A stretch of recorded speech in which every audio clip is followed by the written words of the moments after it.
Hello everyone, welcome back to on my channel on TCP master. तो अभी हम लोग इस गया दर्शन के दौरान गया दर्शन की सीरीज़ में अभी हम लोग बोध गया आए हुए हैं। एक्चुअली सबसे पहले जाना था महाबोधि मंदिर, जो कि मेन टेम्पल के नाम से जाना जाता है।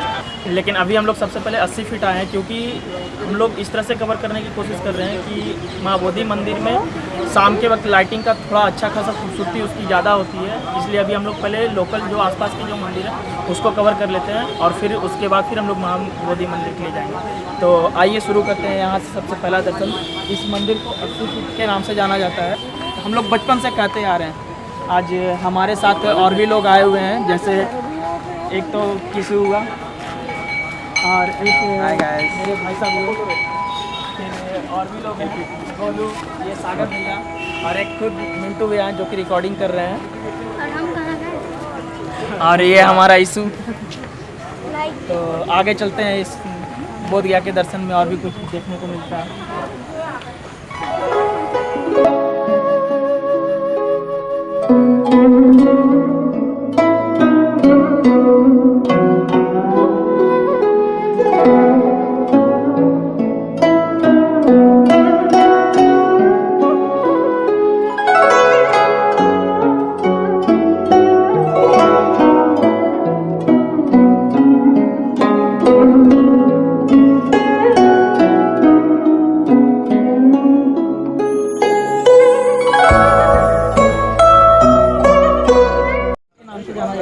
इस मंदिर का निर्माण दैजिक बौद्धिस्ट ने करवाया था, जो कि 18 नवंबर 1989 को किया था। तो आइए देखते हैं इस मंदिर का परिसर में और क्या क्या मिलता है।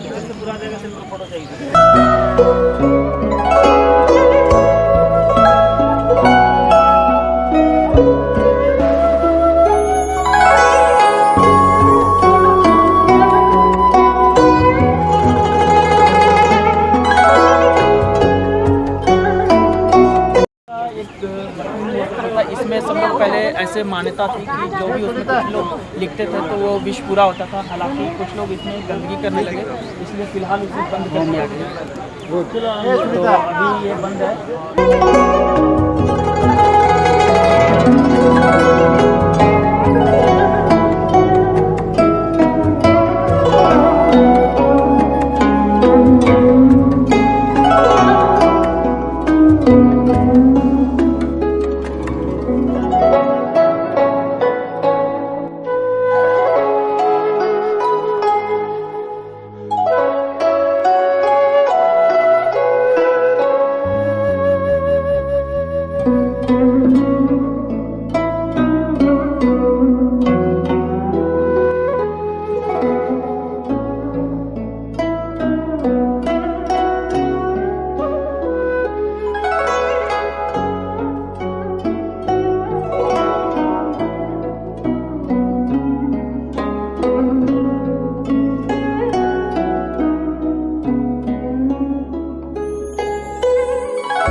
बोध गया गौतम बुद्ध के जीवन से संबंधित मुख्य 4 तीर्थ स्थलों में से सबसे महत्वपूर्ण है।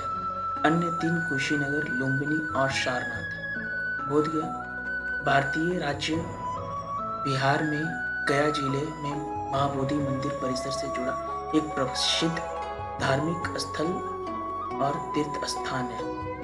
यह वह स्थान है जहां कहा जाता है कि गौतम बुद्ध को बोधि वृक्ष के नीचे ज्ञान प्राप्त हुआ था।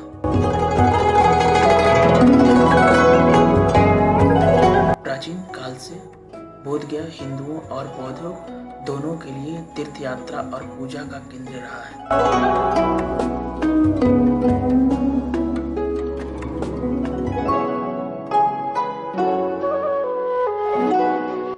करीब 500 ईसा पूर्व में गौतम बुद्ध फल्गु नदी के तट पर पहुंचे और बोधि वृक्ष के नीचे तपस्या करने बैठे।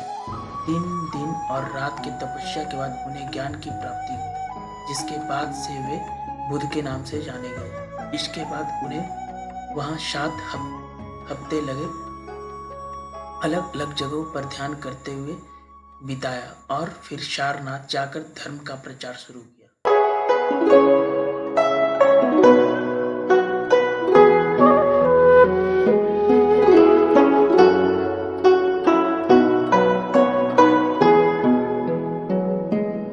बुद्ध के अनुयायियों ने बाद में उस जगह पर जाना शुरू किया जहां बुद्ध ने वैशाख महीने में पूर्णिमा के दिन ज्ञान की प्राप्ति की थी। धीरे धीरे यह जगह बोध गया के नाम से जाना गया और यह दिन बुद्ध पूर्णिमा के नाम से जाना गया।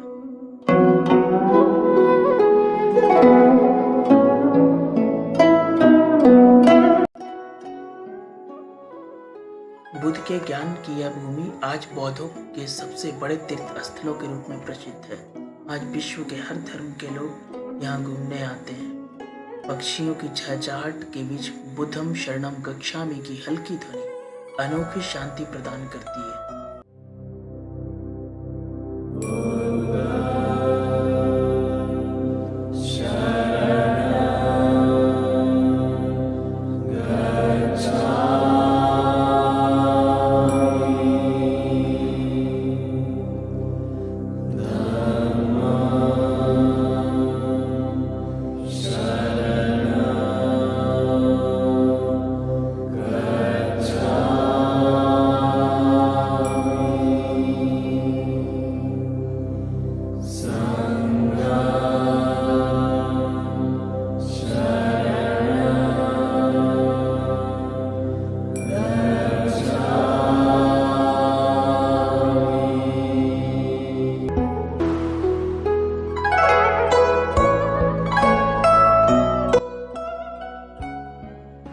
महाबोधि मंदिर, यह मंदिर मुख्य मंदिर के नाम से भी जाना जाता है। इस मंदिर परिसर में उन 7 स्थानों का भी चिन्हित किया गया है जहां बुद्ध ने ज्ञान प्राप्ति के बाद 7 सप्ताह व्यतीत किया था। जातक कथाओं में उल्लेखित बोधि वृक्ष भी यहाँ है।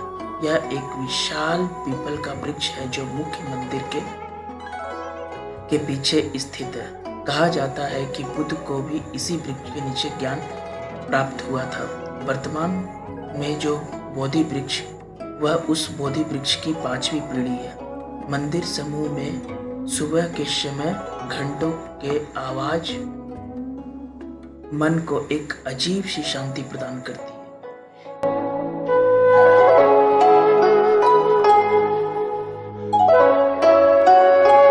यहाँ का सबसे प्रसिद्ध मंदिर महाबोधि मंदिर है। विभिन्न धर्म तथा संप्रदाय के व्यक्ति इस मंदिर में आध्यात्मिक शांति की तलाश में आते हैं। इस मंदिर को यूनेस्को ने 2002 में वर्ल्ड हेरिटेज साइट घोषित किया था। बुद्ध के ज्ञान प्राप्ति के 250 साल बाद राजा अशोक बोध गया गए। माना जाता है कि उन्होंने महाबोधि मंदिर का निर्माण कराया। कुछ इतिहासकारों का मानना है कि पहली शताब्दी में ही इस मंदिर का निर्माण कराया गया या उसकी मरम्मत कराई गई। हिंदुस्तान में बौद्ध धर्म के पतन के साथ साथ इस मंदिर को लोग भूल गए थे और ये मंदिर धूल और मिट्टी में दब गया था। 19वीं सदी में सर अलेक्जेंडर कनिंघम ने इस मंदिर की मरम्मत कराई।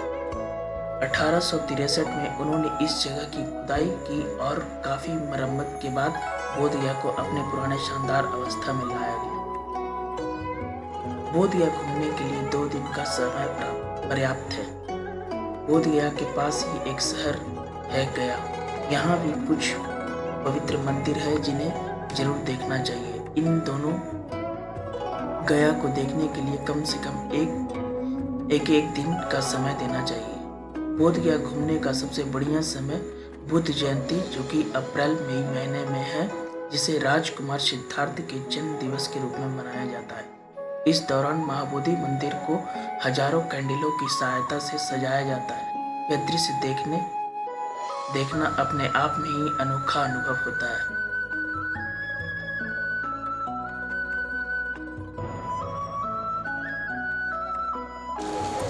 जैसा कि आपको मैंने पहले वीडियो में बताया था कि यहाँ पर आप पढ़ सकते हो कि भगवान बुद्ध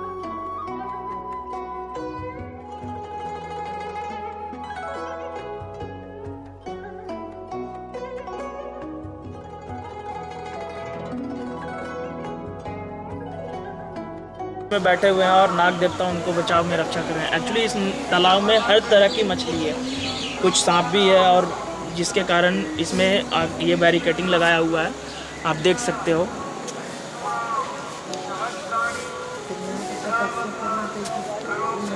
इस पूरे परिसर में टोटल 7 सप्ताह भगवान बुद्ध बिताए थे, और हर सप्ताह में हर जगह पे अलग अलग है, जिसमें से छठा सप्ताह यहाँ पर है। प्रथम सप्ताह जो वृक्ष के नीचे है ना, वो पहला सप्ताह वहीं पर बिताए, इसीलिए नदी के बीच इसमें भगवान ये नदी के बीच में नहीं बैठे थे। जब छठा सप्ताह में बैठे हुए थे ना, तो उस वक्त अचानक से प्राकृतिक विपदा के कारण बहुत ज़्यादा जोर से आंधी बरसात ज़्यादा शुरू हो गया, तो उस कारण मुचलिंद नाम का जो नागराज था ना, वो उनका रक्षा किया, तो इसीलिए यहाँ पर इस तरह का ये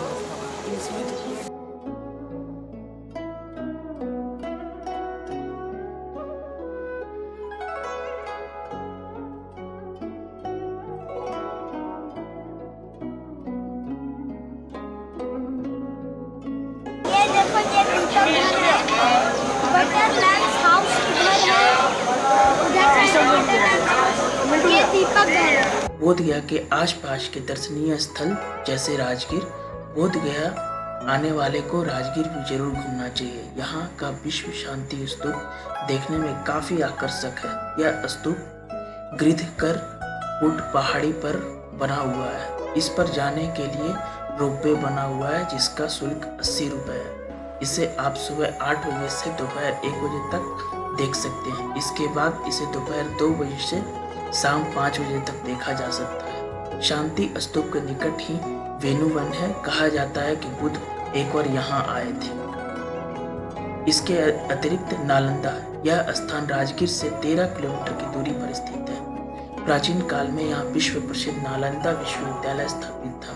इस विश्वविद्यालय के अवशेष ही आज दिखाई देते हैं, लेकिन हाल ही में बिहार सरकार द्वारा यहाँ अंतर्राष्ट्रीय विश्वविद्यालय स्थापित करने की घोषणा की गई है, जिसका काम प्रगति पर है। यहाँ का एक संग्रहालय भी है।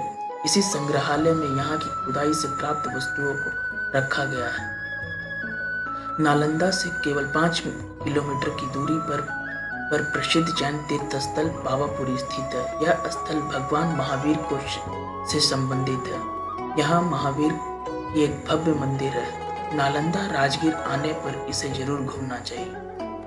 बोध गया के लिए आवागमन का सबसे विशेष जरिया यह है कि गया, राजगीर, नालंदा तथा पावापुरी जाने के लिए सबसे अच्छा साधन ट्रेन है। इन स्थानों को घूमने के लिए भारतीय रेलवे द्वारा एक विशेष ट्रेन बौद्ध परिक्रमा चलाई गई है।